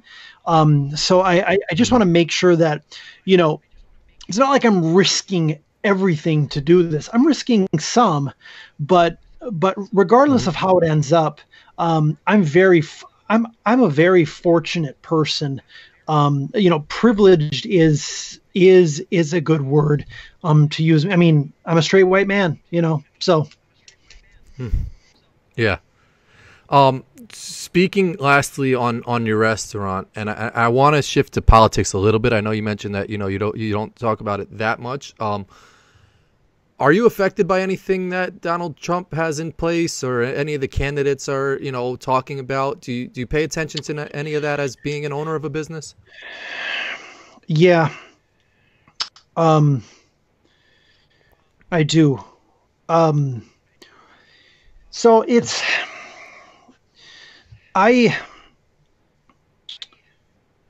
that's a really good question, Corin. For me, I really, really, really dislike the gentleman that is our president right now. I think he's doing a horrible job, for lack of a better term. And, I don't know how his tax policies affect me, if it's a negative or if it's a positive. I have my tax meeting tomorrow. Maybe I'll ask my accountant. With this coronavirus thing, the stuff last night about putting Mike Pence in charge, I don't understand what the hell we're doing here. You're telling me there's not a qualified doctor that could be in charge of this? We're going to put Mike Pence in charge? Is this really happening right now? I don't know. So, and yes, I'm paying a lot of attention. Super Tuesday is on Tuesday for us. So I'll be voting in the primary. I want to circle back to one thing I said, because I can't stop thinking about it, because sometimes I have regret about things I said. When I said, Corin, that I'm a straight white male, I meant that as from a privileged sense, right? I meant that from I have a privilege that not everybody has. I didn't mean that as an I'm better than anybody way. Obviously, I don't think anyone would take it that way. I just want to make sure I clarify that. So I'm going to vote for Bernie Sanders on Tuesday. And I'm fascinated by how this is going to play out personally. I'm nervous as hell, because there was a piece in the New York Times today about, if he goes to the convention without a majority, are they going to nominate somebody else? And I'm just like, you got to be kidding me. You got to absolutely be kidding me. No, you can't. You can't do that. You're honestly going to rip this party apart. I mean, the party's already getting ripped apart right now, but there's no possible way they can do that, right? Well, and I raised the question of politics to you because I don't know if you texted. I think you texted me, or we were talking about something, and you're like, I started following Kyle, and if you follow Kyle, which everyone on my channel does, because that's why I have subscribers, is through Kyle, it opens your eyes to not even just how, corrupt the whole system is. it's beyond corruption. It's just like incomprehensible how many levels there are to this shit. And it's like, it's scary that, you know, you mentioned the New York Times, and I listen to Kyle and I listen to, you know, a lot of progressive talk hosts that like even will say New York Times stuff that like is supposed to be a gold standard, a bar of like, you know, we're unbiased. We're all just going to give you the news and not have any skew on it. But even that shit makes you like question where they stand on things. So I respect Bernie Sanders, and I respect that he's been passionate and fighting for these things that he's been fighting for so many years, and he's never wavered on it. But to go back to your point, which I don't even know if it was your point, but I've just seen how corrupt this whole system is against him, and the conversation has always changed. And to your point now, the conversation of, does your vote even matter? Does my vote even matter? Because like, if he's got a majority of votes, it's going to go to superdelegates where a random person can decide a candidate to put in to represent us. And it's just like, there's going to be hell if that happens, because it's not fair and it's not right, and it's not who we are as a country. And it's, you see that, and sorry for the long-winded response, but I get mad about this stuff, and I shouldn't, because I'm not a political person. But when you're exposed to all this stuff and you see the corruption on TV, it's hard not to get mad about this stuff, man. Yeah, you almost get mad to the point of you just kind of get numb to it a little bit, which I think might be their goal. Just to kind of wind us, just grind us down to a point where we're just like, you know, what are we even doing here? Like why am I even going to vote on Super Tuesday if the person who's going to win this thing doesn't even get to be president or get to be the nominee? Like, because you guys think he can't win. It's like, I don't give a shit what you guys think. We voted. The more we voted for this guy. So I don't know. It's tough, and it's scary. It's just sorry to interrupt you, but it's to go to where we are with, you know, vegans and that whole conversation. We've always looked to, as liberals, and myself and my parents, and even conservatives, they go to their Fox News. But as liberals, we've always gone to the New York Times and CNN and MSNBC and trusted them. And even Bill Maher. I've started to lose some respect for Bill Maher because he's stuck in his ways and doesn't see the other side of things sometimes. But like, when you have social media and you have these outlets of progressive talk hosts who are unbiased, they're not paid by corporations, they can speak their mind freely. It really makes you see how corrupt we are as a country and how fucked up things have been for so long. And I respect you for even seeking that out and, you know, hitting the follow button on Kyle or something like that, and looking into a different view on something, because like I just mentioned, we've always just been told that New York Times and all these other outlets it's true and that's the fact. But we can clearly see that that's not the case. Yeah, but I will. Well, yes, full stop. You are correct. Mm-hmm. But here's the thing, like, and I'll just admit this right now. I'm going to vote Bernie. I think he's going to win. I think there's going to be some fishy stuff that happens in July in Milwaukee, and whoever comes out of that, I'm going to vote for that person, right? So if it's Bernie or if it's somebody else, I'm going to go and vote for whoever has the D next to their name in November. So in a way, I'm falling right in line, you know, which is exactly what they want. But like, I don't feel like we really have a choice right now. Like, we can't possibly let Trump do this for 4 more years.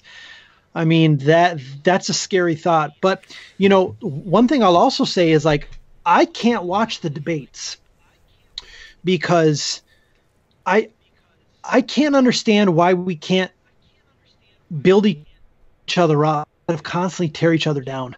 Like this, we're supposed to be a team, man. We're supposed to be a team. This is the one thing Republicans do significantly better than Democrats, is like they have this message, they stick to it. right? They know what their objectives are. They don't waver from it. It doesn't matter if some of them don't believe in it. Like, this is what we're going for. And we just can't decide. We can't lock in on this message.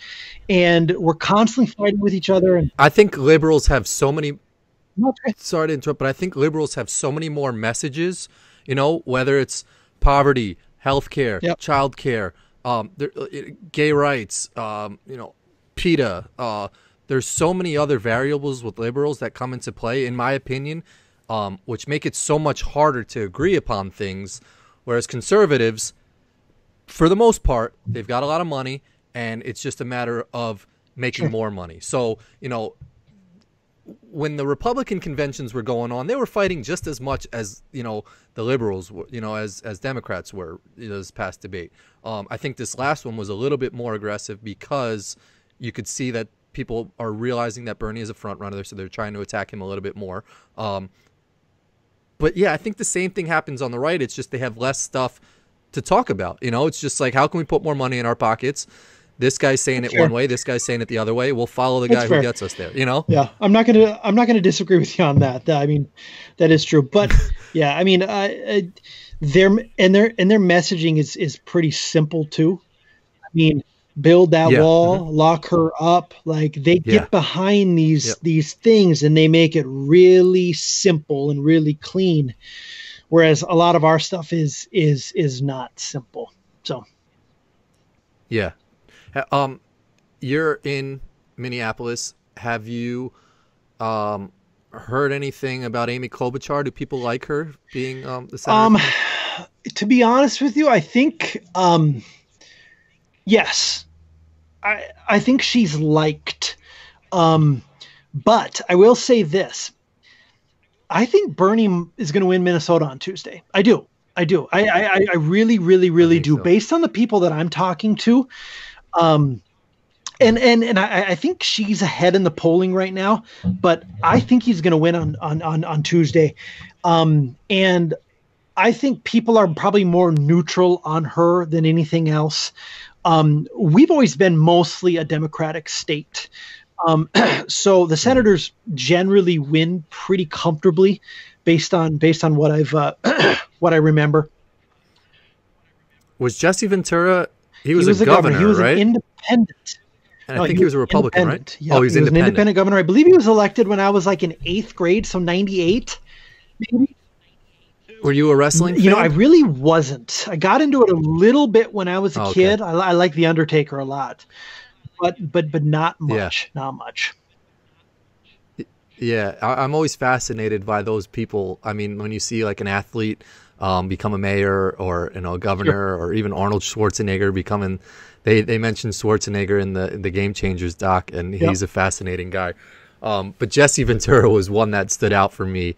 That I don't know too much of his policies. I think Kyle has some strong feelings on him one way or the other. I don't know if he was good or not, but again, when you're that popular from something so big, it's hard not to have a following, and people will vote for you if they know your name. Which is, you've seen that with Biden, and I will say this about Biden: I don't know what his policies are. I don't know much about him, but he has name recognition from Obama. Hillary had the same thing, and they get people who just turn on the news and see his name or hear his name, and they vote for him because they don't know one way or the other. So I think people have to get more educated in the political system, and not just go to like a default response that they know. Sure, that's fair.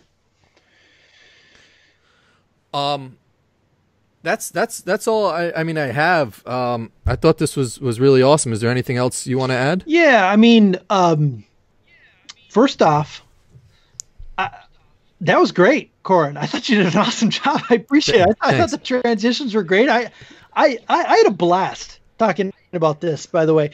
Thanks, man. You know the one thing, part of me hates talking politics, but part loves it. Mm-hmm. Part of me loves it. Yeah. And I think the part of me that hates it is I'm always so worried about like saying a really dumb thing, and being like, I can't believe I said that. The small business owner in or where I grew up. And he was very liberal. And he always told me, he's like, don't talk about politics, man, because when people find out your politics, you're going to lose half your customers.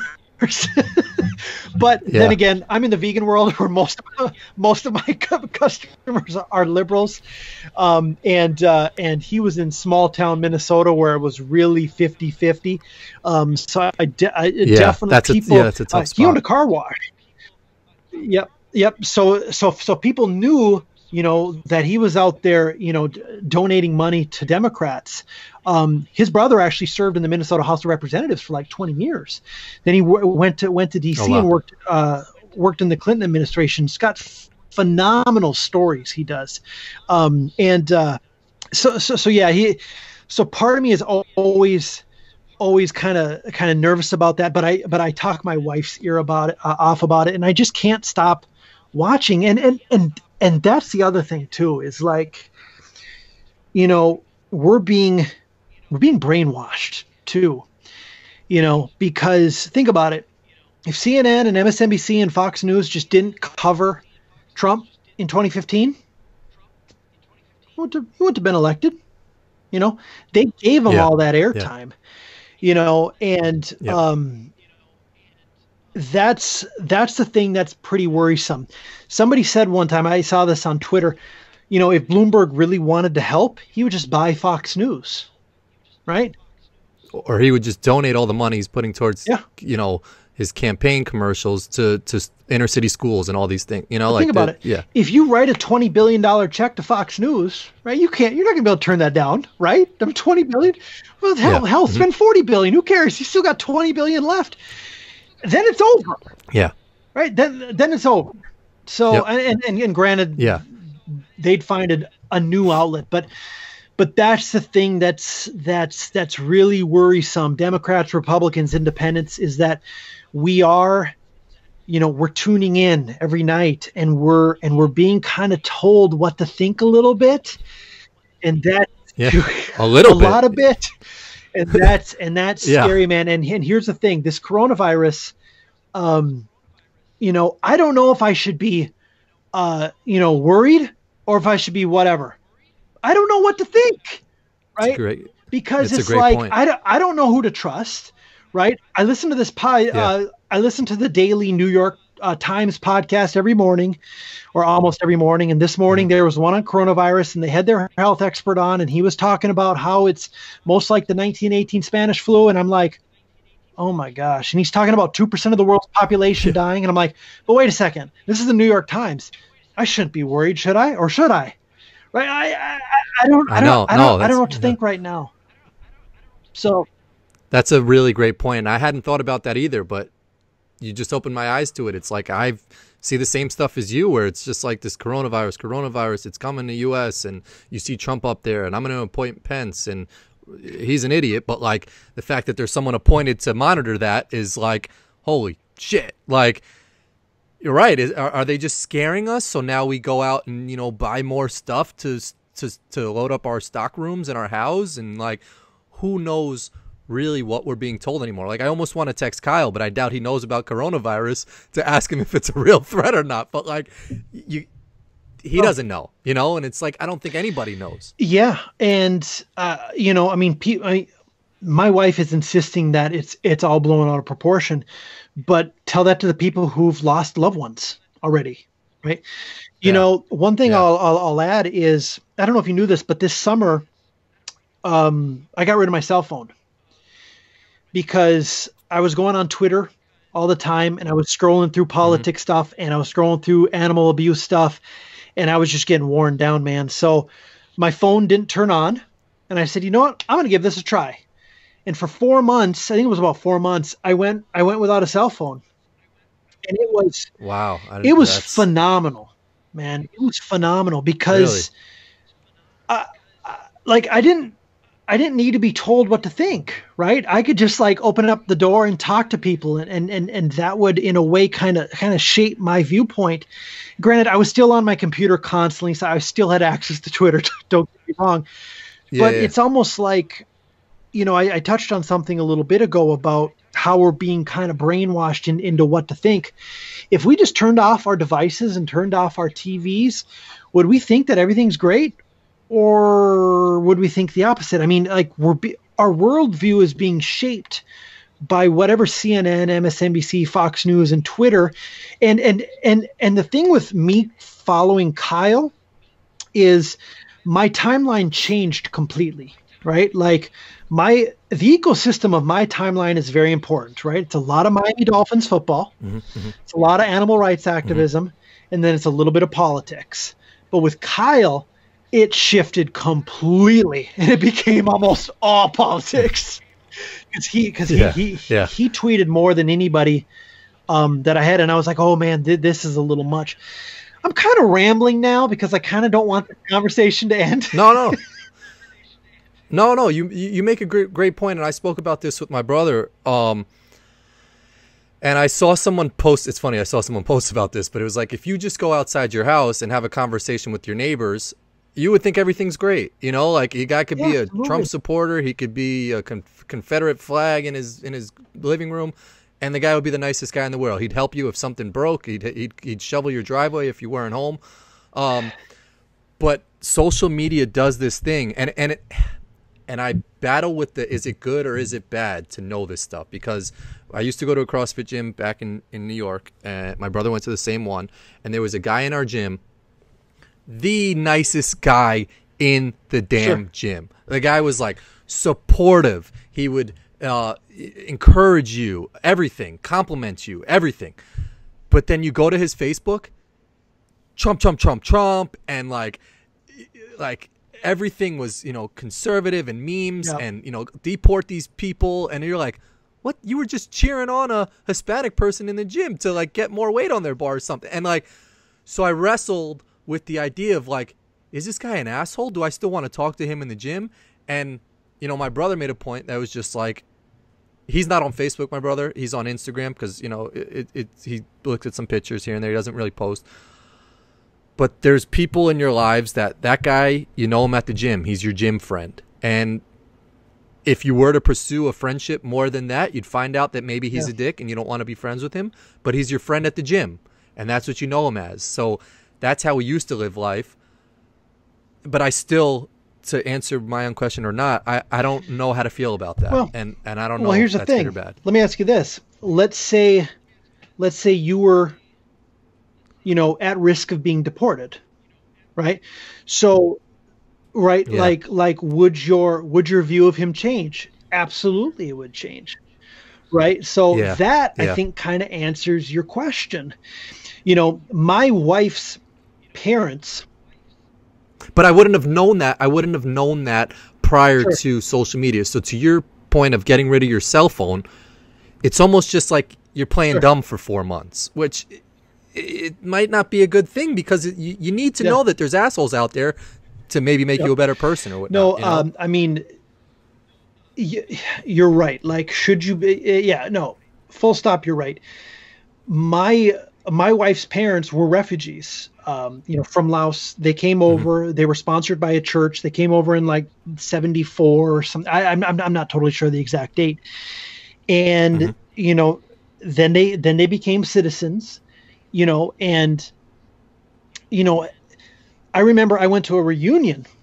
Speaking of how my worldview changes and how my eyes get opened up for different things, I went to one of their reunions, and every December 27th, 8th, 9th, they celebrate, their anniversary in America.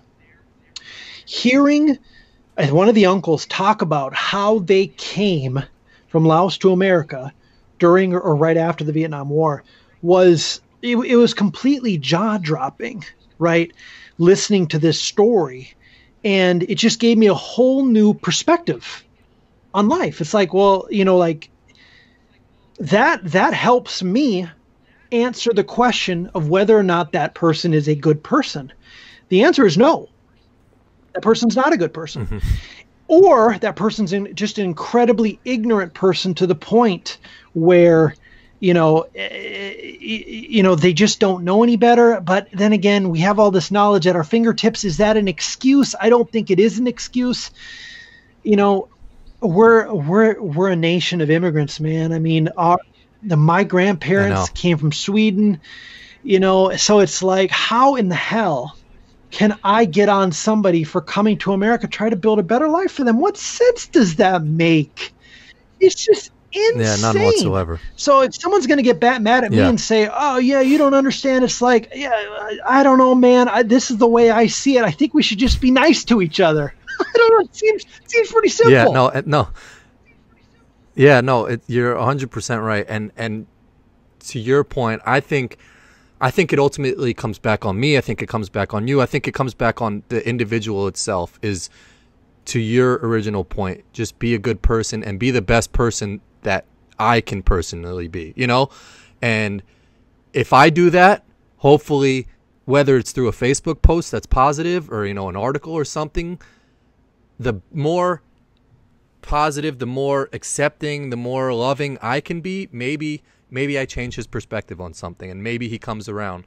But when it comes to the Twitter and social media and all that stuff, and I deal with this, I battle with this myself, and even recently, like when I tweet something, there's that joy I get because there are some people that like it now, and I feel like I have some credibility into what I tweet because other people justify it with that like button. When in reality, who the fuck am I? And I need to get better with monitoring my time on social media and stuff like that, because it does just filter down personal relationships and like real life situations, because that stuff is so phony, it's so fairy tale, and it doesn't resonate with real life. Yeah, no, it does. It does. It's tough, man. I mean, I don't know what to say. But yeah, I agree with a lot of what you just said, sir. Yeah, it's a constant battle that I don't know. I think things go in waves. I think we will come into a time where maybe people start leaving social media and they get back out into real life and just having conversations with people and start understanding people face to face a little bit better. Because I don't think we do that well enough. I think it's easy for me to like someone's Facebook post or to send them a message via Instagram and connect that way. But it's not so easy, and I'm going to pat myself on the back for a second here, to be in Minnesota and reach out to you and go visit you at your bakery shop, and I think we've gotten away from a lot of that. And that's something to circle back to what we started with and our last job. One of our core values was real relationships, and we spoke about it a lot, and I think we talk about it a lot as a society. And it's so easy to support Darfur and support Coney and all this shit through your computer, but unless you're actually living that and fighting for it in real life and not via social media, same thing with our old bosses. And I have a lot of respect for you because you would text me outside of work and say something supportive or positive, and that's what we need to get back to, and social media doesn't do a good job of that. No, I mean, first off, thank you for patting yourself on the back, because I would have patted yourself on the back if I could. That's one thing that I was kind of surprised about opening a bakery, is I thought my friends would visit me more, to be honest with you. So the fact that you came by, that means a lot. I have one friend that comes all the time, but for the most part, my friends don't come visit me at work. It's weird. It's like, guys, I'm here like 7 days a week. Come say hi. So that was really cool of you to do that. And I remember you going to a Gopher game later that night, I think. Yeah. Went to. Yeah. I've always what's the word I'm looking for here? I've always jealous of you a little bit in that sense. Always doing new stuff. It's like, if you're in this community, you're going to do. And I don't have that gene. I wish I did, but I just don't have that gene. I have it a little bit, but not a lot, not nearly like you do. Thanks, man. You definitely do have that gene. You were always, I was always intrigued by you, and I was interested in how you operated, what you the way you went about your business, the things that you were curious about, and the way you went about those things. And just to, as we said back in the day, tie a bow on this, and I'll wrap up soon because it is a little choppy. So again, I thank people for making it this far and, hanging with us. But we were at our national tournament in Las Vegas, and Corey Maggetti's there. Terrell Suggs is there. There's athletes that are the top of their sport. And I'm a big celebrity guy. I love, when I can take a selfie with someone or go up to them. And I was fortunate enough to interview a couple of them. There was a referee there that had been in the NBA. I think his name was Leon Wood. I think it was one of Donald's refs in Arizona.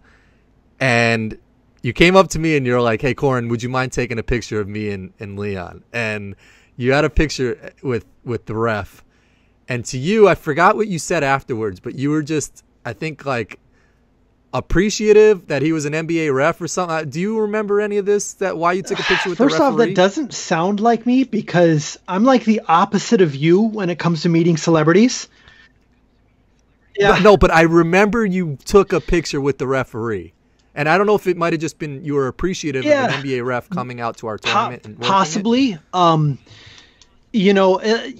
That's another gene that I don't have. It's the walk up to the famous person. When I interviewed Carmelo at Sky, dude, I'd never been that nervous in my entire life. Oh my God. Like it was incredible. No, the thing that was cool about that job is like you got to hang around people that just loved basketball. Like, I'm a football guy personally. I love football. Mm-hmm. I like basketball a lot. Basketball is a really cool sport. And, I have a lot of respect for the game and for the people who play it and the people who play it at a high level, the people who play it correctly too. Like, I love defense. Mm-hmm. I love boxing out. I love kind of that old school basketball a little bit. So I probably just was really happy that an NBA ref wanted to come ref our little national tournament, our little go get 'em guys national tournament that we thought was the coolest thing in the world. Yeah. No, that's sweet. No, this was awesome, man. I appreciate you doing this. Like I said, I respect you a lot, and I have a lot of respect for the way you treated people at our last job and the empathy you have for people. So thank you for that. And we'll do it again. This was super cool. We'll come on after maybe Super Tuesday or when the pastry shop blows up even more than it already does, or we're all vegans, or if I finish watching Game Changers and switch over to the good side. I might hit you up with some questions and stuff like that. So hopefully, we just keep progressing forward because I cherish the relationship. Anytime you want, I'll be available. I'll talk to my wife about not streaming Netflix while we're watching, or excuse me, while we're doing this. I texted her real quick. I was like, "Hey, could you stop streaming because you're getting a little choppy? Just in case, also too, dude, I think you're killing it. I think you're doing a great job. Just keep grinding. Thanks, man. Awesome. Great work, sir. Thanks. Appreciate that a lot. Good luck in voting. I know a lot of people will respect that you're voting for Bernie Sanders and that you admitted that. And good luck with the shop. Good luck with your wife. Good luck with everything you've got going on. And we'll be in touch soon. Appreciate it, sir. Thanks, Reid.